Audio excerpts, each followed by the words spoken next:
All right, we'll go with Zack here because Zack's in Los Angeles, and I don't know, an atheist taking me to task on something. So go for it.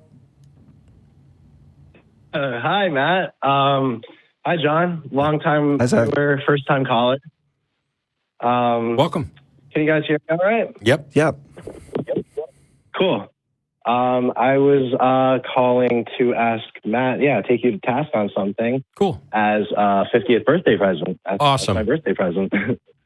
So in the past, I've heard you say there's nothing that religion accomplishes that can't be accomplished by secular means. And I'm not sure if anyone has taken you to task on that. I've pointed it out, but it's very specific in that there's nothing real and true that can only be accomplished by religion, because you could accomplish it through a secular lie or something along those lines. But where am I wrong? Oh, okay. Well, I guess that might kind of answer this dilemma, but I was going with the, because I kind of agree with that in almost every circumstance, but there's one that I really couldn't think of a retort for. Sure, toss it out. The security camera in the sky dilemma. How would you secularly... You just did. Keep people... You just did. You could have a lie about a security camera in the sky. That's a lie that is functionally identical to Sky Daddy watching you. Now, I guess that is a secular solution. Yeah, the other thing is what you're really asking here is that there is within religion this notion that because you're constantly being observed and judged by a God, that this encourages people to behave morally, correct? Right. Except that it doesn't, because religious people are no more moral than anybody else. So clearly it's a rather ineffective tool. And I would argue, I would argue that without a lie, the secular solution, which would be more effective, would be to get people to understand that their actions have consequences for themselves and others, to develop a sense of empathy. And it's not because somebody's watching and you might get caught. It's because this is the right thing to do. And once people actually understand that, you wind up with a better world.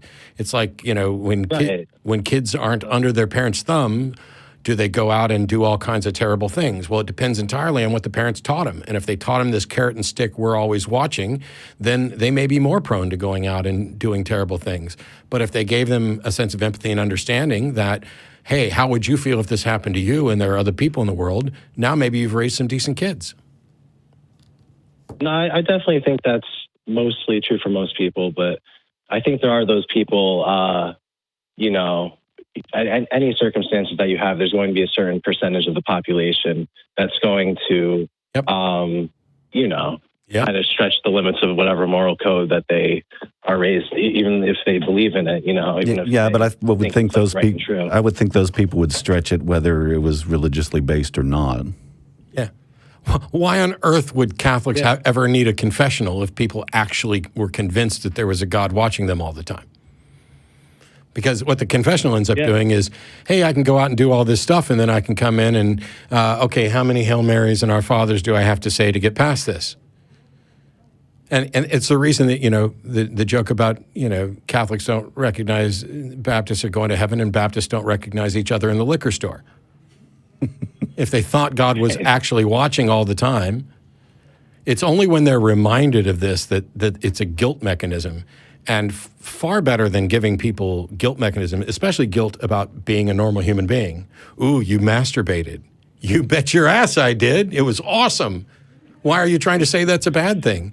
If you teach people that this is a normal part of human behavior and when and where they should do it, like in the privacy of their room with a consenting partner or on their own rather than out on the street, well, you've got no problems. Yeah, I guess that makes sense. Cool.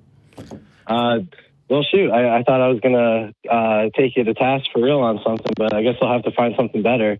It's hard to. I got to say, I've watched a good number of your debates, and you're a pretty good debater.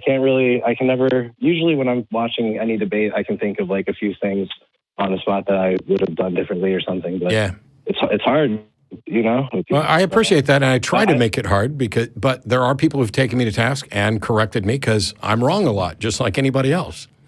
As a matter of fact, Rationality Rules and I had a conversation about free will, and that's up on YouTube, and we kind of corrected my language on it a little bit so that we're more in line, so that I don't give people incorrect information.